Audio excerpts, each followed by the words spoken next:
Hey there, welcome back friends. Today we will try to organize our application in a better manner.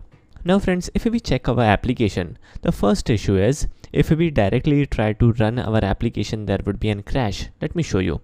So in here, if we try to execute our application, there would be like 404 not found error. Now the reason is very simple. We don't have any welcome file for this project. Now if we check the deployment descriptor and check the list of welcome pages, then definitely the list would be empty. Now the reason is because we are making use of dynamic web module version 3.0. Let me show you. So in here, if we check the project facets, let me expand this real quick. Here we go. Then the dynamic web module is 3.0. Now friends, whenever we make use of a dynamic web module which is greater than 2.5, then creating a deployment descriptor or web.xml file is optional. As a result, there is no list of welcome pages. Now what is the solution? The solution is very simple. There is a generic list of welcome pages already. For example, one of the name is index.jsp. So if you have a page by the name of index.jsp, that would be treated as a welcome page. So let us create a welcome page real quick. Name would be definitely index.jsp. Other names could be like index.htm, index.html, welcome.jsp, welcome.html, things like that. So these are like generic names which can be used for welcome page. Alright, let me click on finish. And now, for example, let us give the title as home, and in body we will add in a link to login as well.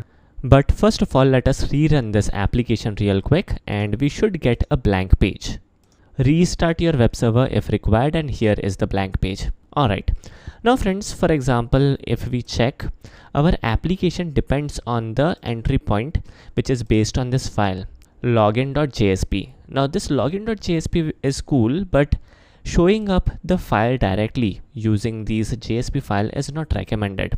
We should handle it accordingly, and then once we create a proper URL based on a servlet, then we will add a proper URL as a link on our homepage. So let us do that real quick.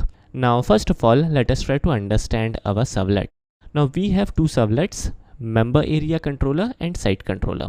As the name suggests, member area controller will control the URLs, the files where a logged in user, a member, should get the access. Whereas when it comes to site controller, it's the general public site where we can show up pages like about, login, things like that. So definitely we will show up the normal public pages where no login is required under this site controller.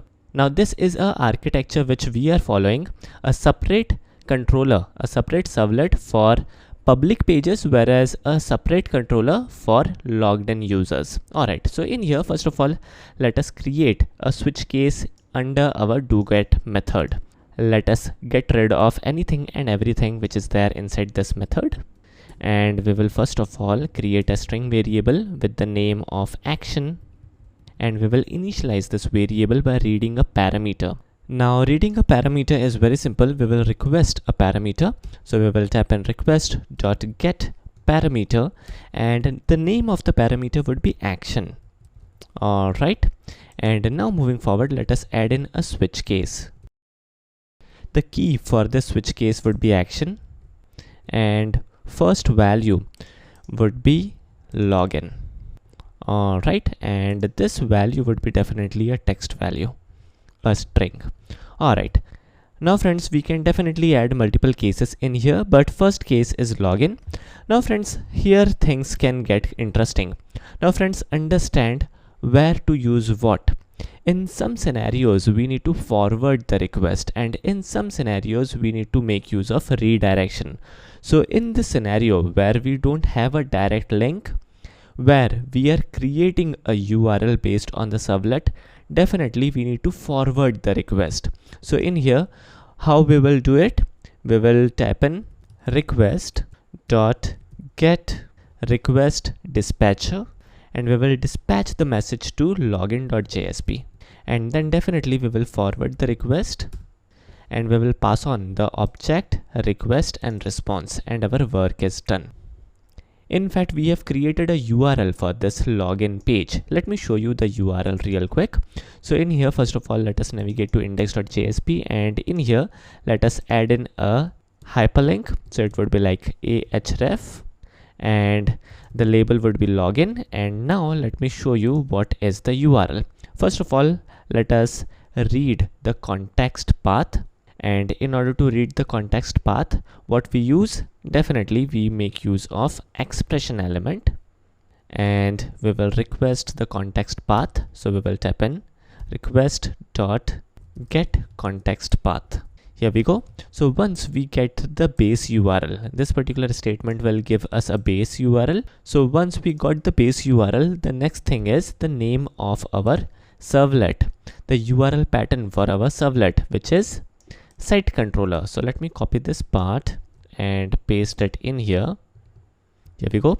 And then we will make use of the get parameter. The parameter name is action and the value is login. Alright, so now let us quickly run this index page. And here is the output. Let us click on this login button, and here is our login page. Perfect. Now friends, there are like many more links which are not perfect in our application. For example, in here I navigate to study easy and password as love and try to submit.